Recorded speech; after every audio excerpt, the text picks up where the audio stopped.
하나님 말씀 찾아보겠습니다. 사무엘상 25장 1절에서 13절까지입니다. 구약성경 사무엘상 25장 1절에서 13절까지입니다. 사무엘상 25장 1절에서 13절 교독하겠습니다. 사무엘이 죽음에 온 이스라엘 무리가 모여 그를 두고 슬피 울며 라마 그의 집에서 그를 장사한지라. 다윗이 일어나 바란 광야로 내려가니라. 마온에 한 사람이 있는데 그의 생업이 갈멜에 있고 심히 부하여 양이 3,000마리요 염소가 1,000마리이므로 그가 갈멜에서 그의 양털을 깎고 있었으니 그 사람의 이름은 나발이요 그의 아내의 이름은 아비가일이라. 그 여자는 총명하고 용모가 아름다우나 남자는 완고하고 행실이 악하며 그는 갈렙 족속이었더라. 다윗이 나발이 자기 양털을 깎는다 함을 광야에서 들은지라. 다윗이 이에 소년 10명을 보내며 그 소년들에게 이르되 너희는 갈멜로 올라가 나발에게 이르러 내 이름으로 그에게 문안하고 그 부하게 사는 자에게 이르기를 너는 평강하라. 내 집도 평강하라. 내 소의 모든 것도 평강하라. 내게 양털 깎는 자들이 있다 함을 이제 내가 들었노라. 내 목자들이 우리와 함께 있었으나 우리가 그들을 해하지 아니하였고 그들이 갈멜에 있는 동안에 그들의 것을 하나도 잃지 아니하였나니 내 소년들에게 물으면 그들이 내게 말하리라. 그런즉 내 소년들이 내게 은혜를 얻게 하라. 우리가 좋은 날에 왔은즉 내 손에 있는 대로 내 종들과 내 아들 다윗에게 주기를 원하노라 하더라 하라. 다윗의 소년들이 가서 다윗의 이름으로 이 모든 말을 나발에게 말하기를 마치매 나발이 다윗의 사환들에게 대답하여 이르되 다윗은 누구며 이새의 아들은 누구냐. 요즘에 각기 주인에게서 억지로 떠나는 종이 많도다. 내가 어찌 내 떡과 물과 내 양털 깎는 자를 위하여 잡은 고기를 가져다가 어디서 왔는지도 알지 못하는 자들에게 주겠느냐 한지라. 이에 다윗의 소년들이 돌아서 자기 길로 행하여 돌아와 이 모든 말을 그에게 전하매 함께 봅니다. 다윗이 자기 사람들에게 이르되 너희는 각기 칼을 차라 하니 각기 칼을 차매 다윗도 자기 칼을 차고 400명 가량은 데리고 올라가고 200명은 소유물 곁에 있게 하니라. 아멘. 잘 오셨습니다. 저녁들 잡수셨어요? 네. 설교 말씀을 드리기 앞서서 양해 말씀을 드릴게요. 설교 마치고 기도할 때 찬양을 부르는 곡을 제가 너무 낯선 곡들을 갖고 왔어요. 세 곡 다. 그래서 추전 선사님께 악보를 좀 검토해달라 부탁드렸더니 성도님들이 많이 어려워하실 텐데요. 그래서 제가 고집 부렸어요. 해달라고. 하게 해달라고. 내가 이런 자리 몇 번이나 서보겠냐고. 말씀하고 잘 어울리는 찬양이니까 해달라고 했어요. 그냥 어려워도 불러주실 거죠? 네, 감사합니다. 자, 1절입니다. 사무엘이 생을 마감해요. 생을 마감해요. 사무엘의 떠남 자체가 메시지예요. 사무엘이 죽었다고 하는 그 자체가 그에게 메시지가 있어요. 한번 사무엘상 15장 26절에서 28절 띄워주시겠어요? 사무엘상 15장 26절에서 28절 시작.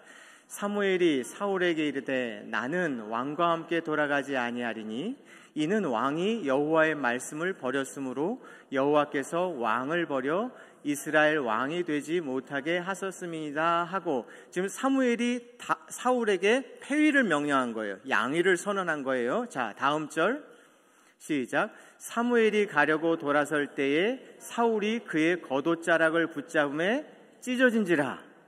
28절 시작. 사무엘이 그에게 이르되 여호와께서 오늘 이스라엘 나라를 왕에게 떼어 왕보다 나은 왕의 이웃에게 주셨나이다. 아멘.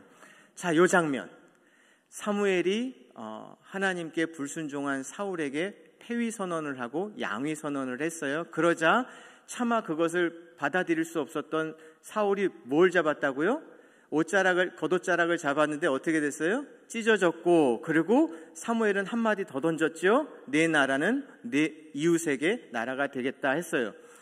요 이야기가 그대로 재현이 됩니다. 요 이야기가 그대로. 자, 24장 4절, 11절, 20절입니다. 띄워주시죠. 시작. 다윗의 사람들이 이르되 보소서 여호와께서 당신에게 이르시기를 내가 원수를 내 손에 넘기리니 내 생각에 좋을 대로 그에게 행하라 하더이다. 이것이 그날이니이다 하니 다윗이 일어나서 사울의 겉옷자락을 가만히 베니라. 11절로 넘어갑니다. 시작. 내 아버지여 보소서. 지금 다윗이 사울을 향해 하는 말입니다. 시작. 내 아버지여 보소서. 내 손에 있는 왕의 옷자락을 보소서. 내가 왕을 죽이지 아니하고 겉옷자락만 베었은즉 내 손에 악이나 죄가가 없는 줄을 오늘 아실지니이다 라고 하소연을 했어요. 그랬더니 사울이 대답합니다. 왕은 내 생명을 찾아 헤아려 하시나 나는 왕에게 범죄한 일이 없나이다. 20절로 넘어갑니다. 시작. 보라, 나는 내가 반드시 왕이 될 것을 알고 이스라엘 나라가 내 손에 견고히 설 것을 아노라. 아멘. 똑같이 나왔죠. 그렇죠. 사무엘이 양의 선언, 넌 폐위될 거야. 그랬더니 붙들었더니 겉옷자락이 찢어졌어요. 그러고 나서 내 왕위는 다윗에게 가겠다 했는데 그 내용이 그대로 이렇게 재현이 됩니다. 그리고 누가 떠나요? 사무엘이 자기 역할을 하고 떠나는 것입니다. 여러분, 제때 사라지는 것이 그의 마지막 사명이었습니다. 이스라엘은 사울은 폐위됐지요. 그리고 이스라엘의 왕은 제사장, 선지자, 왕의 역할을 해야 했으니 사울은 폐위됐고 제사장인 사무엘은 물러났으니 이제 누가 왕이에요? 명실상부한 다윗이 왕이라고 하는 것이. 사무엘의 사라짐은 이제 다윗이 진짜 이스라엘의 왕이다라는 말을 해주고 있는 것이에요. 그의 사라짐이 마지막 사명이었어요. 여러분, 말씀으로 축복드릴게요. 따라합시다. 떠남이 후회 없을 만큼 잘 머물고 머물미 추하지 않을 만큼 잘 떠날 수 있기를 빈다. 이런 복이 여러분들에게 있길 빕니다. 후회 없이 호련히 떠나도 나 미련 하나 없다. 그리고 내가 머무르는 동안 왜 저 인생 우리 곁에 계속 두시나 라고 하는 그런 아쉬움이 있지 않은 인생이 참 좋은 인생이지 않을까 싶습니다. 온 이스라엘이 사무엘의 죽음을 애도합니다. 아기는 어떠하면서 태어나요? 울면서 태어나요. 울면서 태어나는 아기를 보는 부모나 친지들은 뭐 해요? 웃지요. 사람이 떠날 때 떠나는 사람은 어떻게 해야 될까요? 호련히 아무런 미련이 없고 그냥 감사할 것밖에 없는, 떠나는 사람은 웃고, 그리고 그 사람을 마지못해 보내야 되는 사람은 어떻게 해야 될까요? 울고. 태어날 땐 울고 주위 사람은 웃고, 떠날 때는 난 잔잔히 아름다운 미소로 웃고 돌아가고 곁에 있는 사람들은 한없이 아쉬워 울고. 이게 가장 훌륭한 인생이지 않을까 싶습니다. 이스라엘 무리의 슬픔에서 사무엘에 대한 상념을 읽을 수 있습니다. 자신들을 위해 쉬지 않고 기도하며 의로운 길을 살게 해주었던 고마운 사람. 여러분, 우리 삶에 대한 최종적인 평가는 누가 내리세요? 하나님이 내리세요. 하지만 우리 곁의 사람들도 우리를 평가해요. 우리의 최종적인 평가는 하나님이시지만 무시로 우리도 누군가에게 평가를 받고 살아요. 그렇기 때문에 현재 어떤 사람으로 평가받고 있는지, 장차 어떤 사람으로 기억되고 싶은지 우리는 무시로 살필 필요가 있어요. 너무 예민하게 까탈스럽게 자기를 때밀듯이 사는 것도 병적이고 그것도 건강한 영혼은 아니지만, 내가 내 주변의 사람들이 나를 어떻게 알까? 호련히 내가 떠나고 난 내 뒤안길에 사람들은 나를 누구로 기억해 줄까에 대해서는 다소 좀 책임지면서 살 수 있는 것도 우리가 서로에게 덕이 될 겁니다. 자, 사무엘의 죽음이 24장 말미가 아닌 25장 첫머리에 기록되었어요. 이건 무슨 뜻이냐면 그의 죽음이 지금부터 일어날 사건과 무관하지 않다라는 거예요. 사무엘이 죽었기 때문에 어떠한 일들이 일어날 것이다 하죠. 다윗이 유다 지역의 최남단, 어디로 가냐면 바란 광야로 갔다고 했어요. 그러니까 이스라엘의 바란 광야라고 하면 이런 거죠. 제주도 밑에 무슨 섬 있지 않나요? 우리나라도? 그거. 예. 그러니까 단에서부터 부엘세바 하면은 백두에서 할라, 이스라엘의 전 땅을 얘기하는 건데, 지금 바란 광야는 백두에서 할라 말고 할라 밑에 있는 거기로 도망친 거예요. 영적인 든든한 후원자인 사무엘은 죽었죠. 그리고 사울이 언제 마음이 변해갖고 자기를 잡아 죽일지 모르니까 최대한 사울에게서 멀리 도망가야겠다. 아, 그렇구나. 사무엘의 죽음이 다윗의 마음 안에 뭔가를 작동시켰구나라고 하는 것이죠.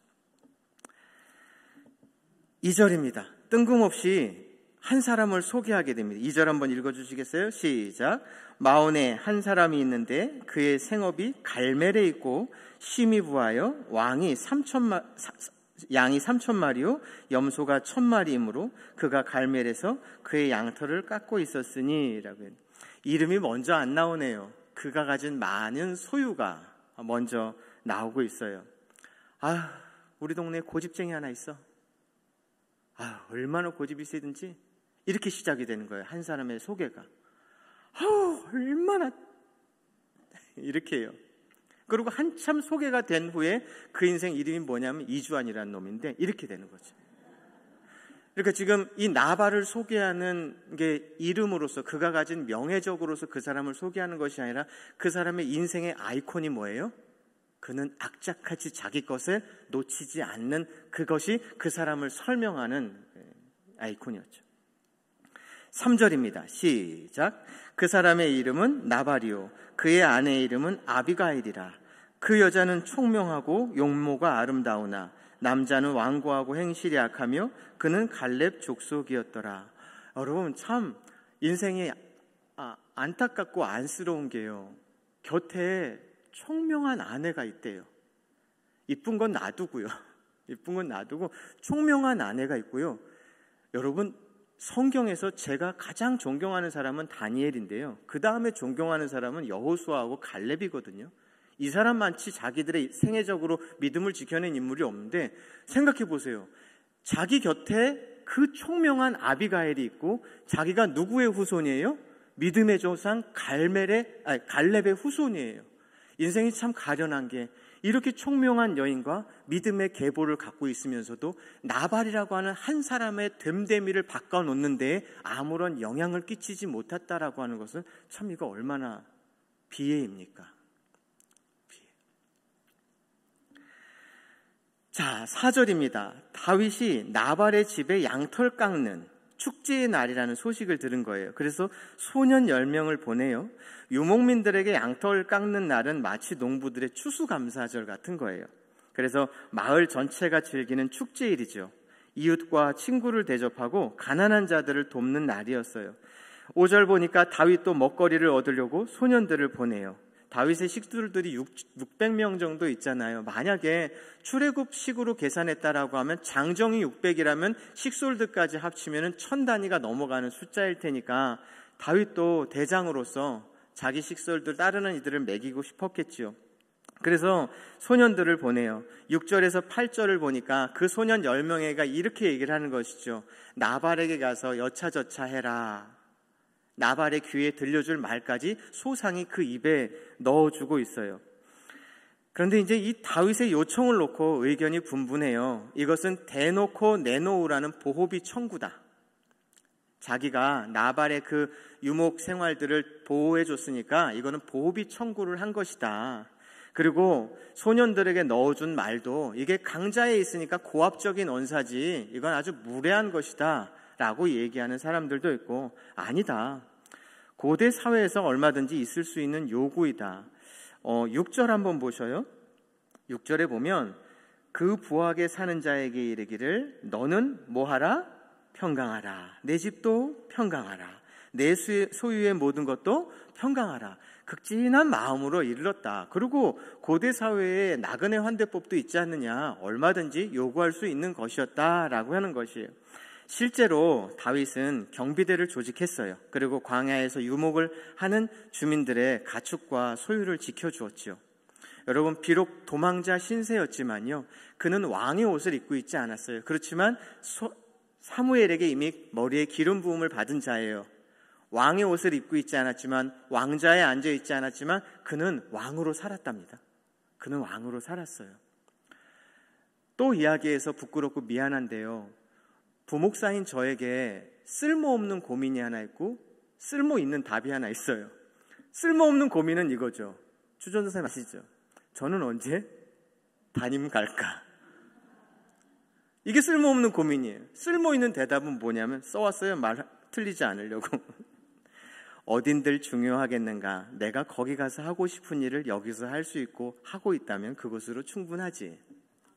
그러니까 사무엘에게 기름 부음을 받았어요. 그런데 왕의 옷조가리 하나 주어지지 않았고 변변치 않은 의자가 없었지만 다윗은 기름 부은 자답게 어디 놓여있든지 누구로 살았다고요? 백성의 왕으로 살았다고요. 왕노릇을 하고 살았다고요. 저도 이것을 보면서 내가 어디 있느냐가 문제가 아니라, 내가 어느 자리에 있느냐가 문제가 아니라 실로 제가 하고 싶은 것, 여러분이 하고 싶은 것, 그 자리가 주어지지 않는다 하더라도 하고 싶은 일을 하고 있다면 여러분은 왕이십니다. 여러분 왕이십니다. 이제 드디어 문제가 발생합니다. 다윗의 요청이 어떠했던 간에 그게 고압적인 언사였고 보호비 청구였건 나그네 환대법으로 충분히 할 수 있는 것이었던 간에 다윗의 요청이 어떠했던 간에 나발은 당연히 선대했어야 옳습니다. 그런데 나발은 다윗의 청을 무례하게 거절하고 그것도 모자라 그의 대장 다윗을 모욕합니다. 이새의 아들이라고 부른 것은요, 사울이 잘 썼던 말입니다. 사울이 잘 썼던 말. 사무엘이 기름 부음, 하나님께서 사울을 왕 삼은 것을 후회하신다고 하고 거짓말하고 해갖고는 사무엘 보고 기름 담아갖고 이새의 집에 가갖고는 아들을 하나 선택해서 기름 부으라고 할 때 아버지가 몇 아들만 데리고 있었어요? 7 아들만 데리고 있고 아니 내 새끼들 중에 왕이 될 수 있다라고 하는데 여러분 아들 하나 제껴 놓겠어요? 그러시겠어요? 안 그러시겠어요? 나 같으면 안 그래요. 장애가 있는 아들인들, 뭐가 찌질한 얼굴이 망가진 아들이든 걔라도 만약에 순서가 온다라고 하면 저는 다 쓸어갖고 여기다 다 갖다 앉혀 놓겠어요. 그런데 이새가 걔를 제껴 놓은 거예요. 바로 이새의 아들은 그렇게 지 아버지한테도 제껴진 놈인 거죠. 그러니까 이새의 아들 하면 어딘지 모르게 다윗 마음 안에 트라우마를 쓱 건들고 들어와서 친아버지도 나를 제껴놨던 인생, 이렇게 되는 것이죠. 근데 나발이 지금 지 애비도 버린 것 같은 놈이 뭐 기름 부음 받았다고 이렇게 모욕을 하는 거죠. 경멸하는 거예요. 그러고는 빈손으로 돌려보내요. 10절 읽어주시죠. 시작. 내가 어찌 내 떡과 물과 내 양털 깎는 자를 위하여 10절입니다. 죄송합니다. 시작. 나발이 다윗의 사반들에게 대답하여 이르되 다윗은 누구며 이새의 아들은 누구냐? 요즘에 각기 주인에게서 억지로 떠나는 종이 많도다. 이때 주인은 사울을 얘기하고 도망쳐 나온 다윗은 종이 얘기할 거예요. 그런데요, 나발은요 사실 다윗 알고 있었습니다. 요즘 이런 것들이 있다는데 라고 해서 모른 척했지만요 알고 있었습니다.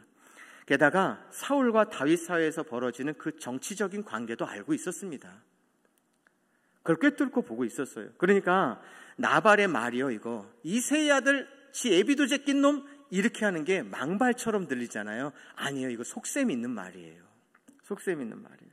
정치적인 속셈이 있는 말이에요. 사무엘상 15장 12절 띄워주시죠. 사무엘상 15장 12절. 없나요? 찾아가 보겠습니다. 사무엘상 15장 12절. 있습니다.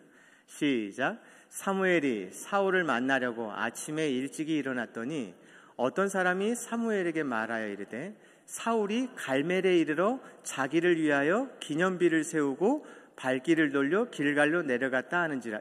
잠시 더 주시겠어요? 사울이 지가 잘 싸워갖고 공적 있는 그 기념비를 어디다 세웠다고요?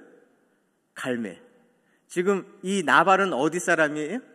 갈멜. 사울이 의미 있게 생각해서 자주 왕래하던 그곳에 살던 나발은 나는 국민의 힘. 이거예요, 지금. 여긴 빨간색, 여긴 파란색인데 여긴 빨간 지역인 거예요.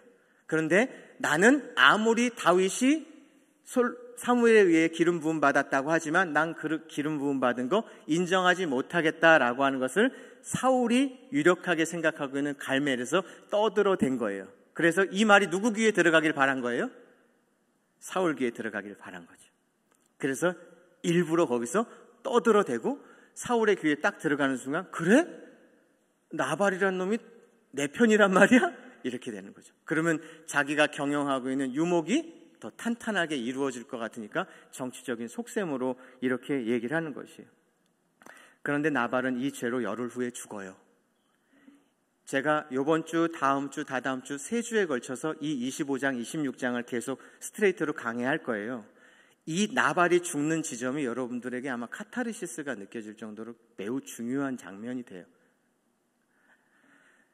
다윗은 나발의 죽음으로 인해서 충격에 휩싸여요. 그리고 다른 다윗이 돼요. 이 사건을 통해서. 쭉 3주를 연이어서 들으면 그것을 알게 될 겁니다. 나발은 그 이름처럼 어리석은 자가 아니에요. 그는 경제적이고 정치적인 감각이 있었던 사람이에요. 그런데 그는 그 이름처럼 어리석은 자예요. 누구의 나라를 못 봤냐면 다윗의 나라를 보지 못했어요. 성경은 어리석은 자를 이렇게 말합니다. 시편 14편 1절 띄워주실까요? 성경이 말하는 어리석은 자의 특징입니다. 시작. 어리석은 자는 그 마음에 이르기를 하나님이 없다 하는도다. 그들은 부패하고 그 행실이 가증하니 선을 행하는 자가 없도다. 성경이 말하는 어리석은 자는요, 자기의 존재의 뿌리가 어딘지 모르고 자기의 소유의 뿌리가 어딘지 몰라요. 니까 것이 어디서 난 것인데 근본도 없는 놈이 어디 내 것, 내 물, 내 고기, 내 이것들을, 그래서 그 모든 것들이 다 주어가 누구로 쓰여져 있어요? 내 것, 내 것. 여러분 평생 살면서 내 것이라는 말 하지 않고 사시기를 축복합니다.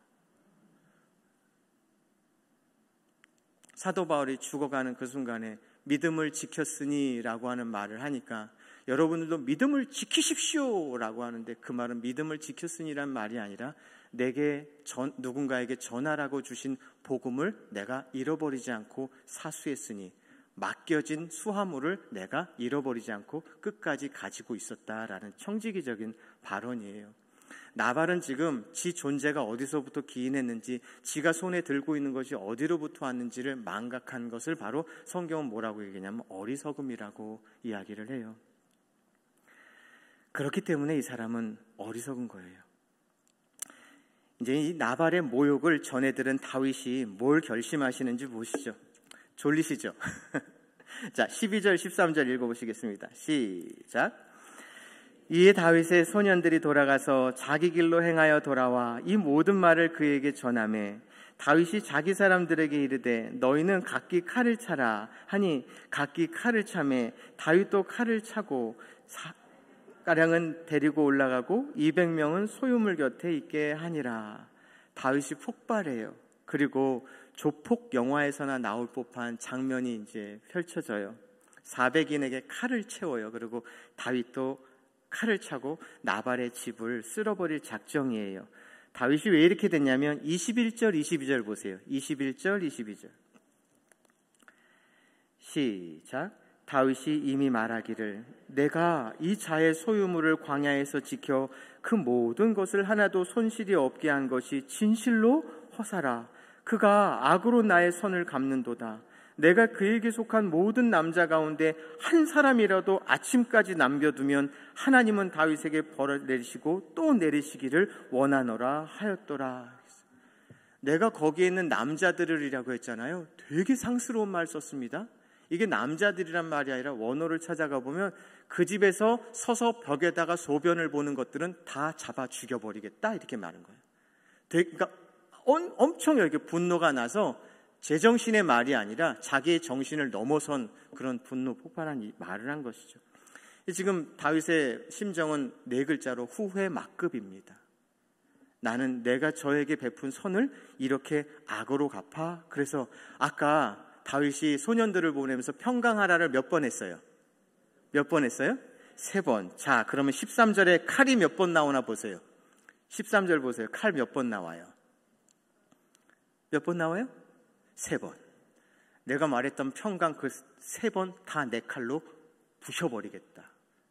3번 빌었던 평강을 3번의 칼을 언급함으로써 나는 그걸 박살내버리겠다라고 하는 의지를 가져가죠. 24장에서요, 다윗이 엔게디 광야에서 뒤를 보러 들어온, 발을 가리러 들어온 사울이 자기는 동굴 깊이 있었고 사울이 들어와서 발을 가리고 있는데 얼마든지 죽일 수 있었는데 부하들도 막 부추겼잖아요. 근데 뭐만 뱉다고요? 겉옷자락만 뱉다고요. 그렇게 넉넉했던 다윗이었어요. 그렇게 넉넉했던 사람이었어요.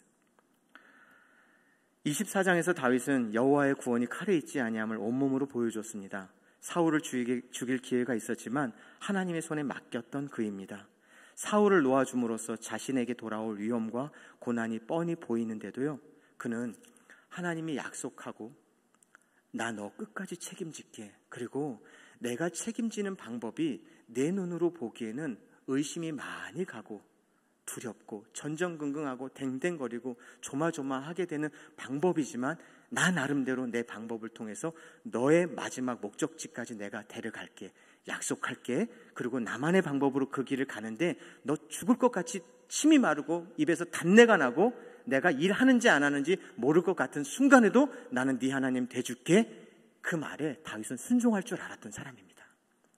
끝까지 그 말을 가다가 획 하고 분탕질 쳤던 사람이 아니라 끝까지 가볼 줄 알았던 사람입니다. 가다가 하나님 노릇하고 계신 거 맞습니까? 할 때 하나님이 힐끗힐끗 들려줬던 하나님의 음성을 들을 줄 알았던 사람입니다. 그렇게 사울을 향한 보복을 하나님께 맡김으로써 영적인 승리가 뭔지를 보여줬던 다윗이 이렇게까지 상대할 가치가 없어 보이는 나발에게 진멸을 결심한 겁니다. 여러분, 이 대목이 중요합니다. 무엇이 다윗의 이 머리가 확 열리게 했는가인 거죠. 여러분, 다윗이 아까 왕노릇했다고 했지 않습니까? 그 일날에 블레셋이 쳐들어왔습니다. 그 장면 한번 읽어보겠습니다. 사무엘상 23장의 1절에서 2절입니다. 시작. 사람들이 다윗에게 전하여 이르되 보소서 블레셋 사람이 그 일날을 쳐서 그 타작마당을 탈취하더이다 하니, 이에 다윗이 여호와께 묻자와 이르되 내가 가서 이 블레셋 사람들을 치리까? 여호와께서 다윗에게 이르시되 가서 블레셋 사람들을 치고 그 일날을 구원하라 하시니 쳐들어왔어요. 그런데 아무리 동족이 어려움을 겪고 있다 하더라도 다윗이 지금 나설 상황이 아니에요. 자기도 쫓기고 있는 중이잖아요. 그리고 혼자의 몸도 아니고 식솔들이 600이나 돼요. 절대적인 주의가 필요했던 거죠. 근데 다윗 마음이 그냥 지나칠 수 없어요. 결국 저렇게 하나님께 여쭈어요. 그랬더니 하나님이 또 싸우라고 하네요. 싸웠어요. 그래갖고 그 일날 사람들을 다 구원해 왔습니다. 그런데 그러자마자 그 소문이 누구 귀에 들어갔겠어요? 사울 귀에 들어간 거죠. 다윗이 그 일날을 구원했다. 그래서 사울 귀에 들어가니까 사울이 장비를 챙겨가고 군사들과 함께 다윗을 잡으러 오는 겁니다. 다급해진 다윗이 하나님께 묻습니다. 11절 12절에 이렇게 물어요. 하나님, 사울이 내려오겠습니까? 하나님, 그가 내려오리라. 12절.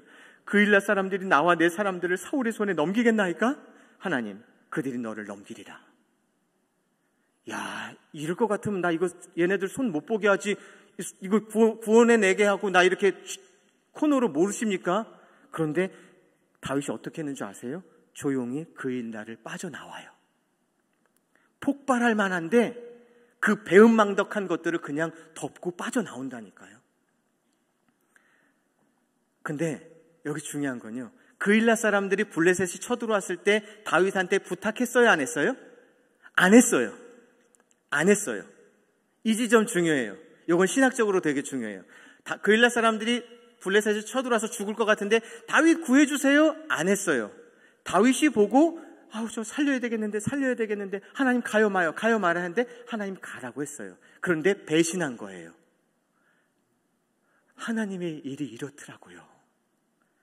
내가 정성을 기울인 일인데 저들이 나를 배신해도 내 안에 서운함이 없으면, 섭섭병이 안 들면 이게 하나님의 일이더라고요. 근데 그 지점에서 내게 섭섭병이 들잖아요? 그럼 그거 하나님의 일이에요? 아니에요? 아니더라고요. 나발이 다윗에게 구해달라고 했어요? 안 했어요. 지가 나서서 한 일이에요. 그러니까 지금 나발을 내가 지한테 선을 베풀었는데 나한테 악으로 갚아 하면서 이 선을 베푼 주체는 누구예요? 지금 하나님이 하라고 하신 거예요? 지가 한 거예요? 자기가 한 거예요. 그 일날 할 때 배신당했을 때는 조용히 빠져나갔어요. 머리가 안 열렸다고요. 근데 나발이 나한테 배은망덕하게 하니까 여긴 열린 거예요. 저건 하나님의 일이 시키셔서 그분이 시키셨기 때문에 나한테 저들이 해코지한다 하더라도 나는 뭐라고 할 게 없어. 근데 조금이라도 이게 내가 해줬다라는 생각만 하면 사람들은 섭섭병이 드는 것이죠. 그러자 짓밟힌 자존심에서 천박한 복수심이 튀어나온 거예요. 소속이 달라지면 여지없어요. 나발이 다윗의 그 숨은 야비함을 자극한 거예요. 자극하는 대로 반응한다니까요. 큰 사울은 잘 피했지만 자신을 무시하는 작은 사울과 같은 나발 앞에서 다윗은 또 다른 사울이 될 위기에 처한 것이죠. 여러분들, 우리 안에 늘 이 싸움이 있다는 사실을 놓치지 마십시오. 적과 싸우다가 적을 닮아가고 미워하던 그 모습을 어느새 내 안에서 발견하게 되죠. 만만하지 않은 사람들한테는 함부로 하지 않는데 만만하다 보이는 약한 사람에게는 유독 더 함부로 하는 일인 거예요.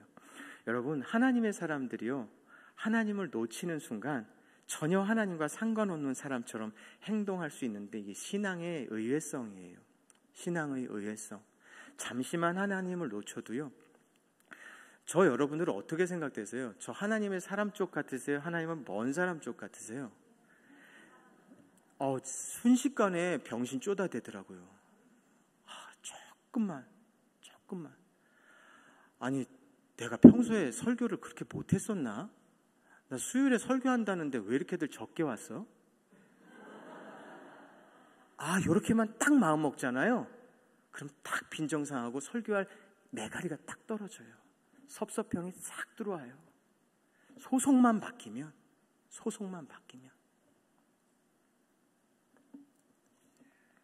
이게 바로 신앙의 의외성이에요. 저 이 목사 참 괜찮아 보이는데 아니요. 조금만 이렇게 내 쪽으로 이렇게 싹 자리를 옮겨 놓는 순간 저는요 빈신돼요.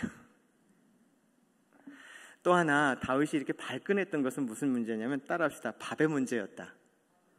무슨 문제요? 밥의 문제. 놀랍게도 이게 신자의 모습이에요. 험악하고 무시무시한 시험 앞에서 무너지는 게 아니라 늘 사소해 보이는 문제에서 무너지죠.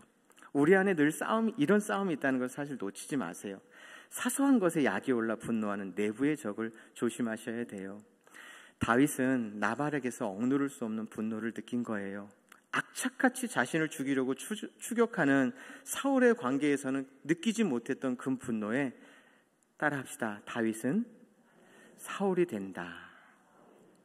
다윗과 사울은 분명히 다른 종의 사람인 줄 알았는데 다윗에게도 이와 같이 야비한 복수심이 있었어요.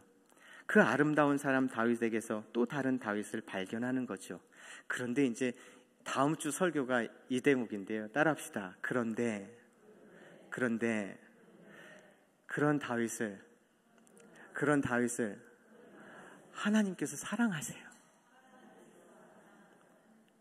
난데없이 나타난 사울을 떠올리게 하는 그의 행동을 그대로 내버려 두지 않으시고 서슬퍼런 다윗의 분노를 누구로 가라앉히시냐면 아비가일로 가라앉히세요.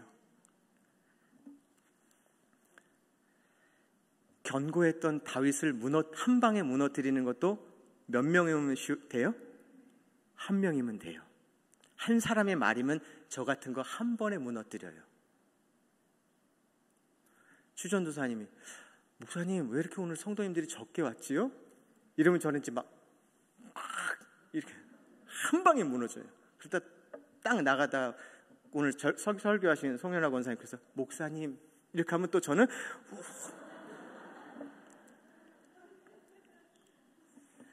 여러분들 볼펜 있으시면 꺼내서 이렇게 해보십시오. 제가 10만 번 기회를 드릴 테니까 10만 번 기회를 주면 이게 세워질 수 있습니까? 우리가 이렇습니다.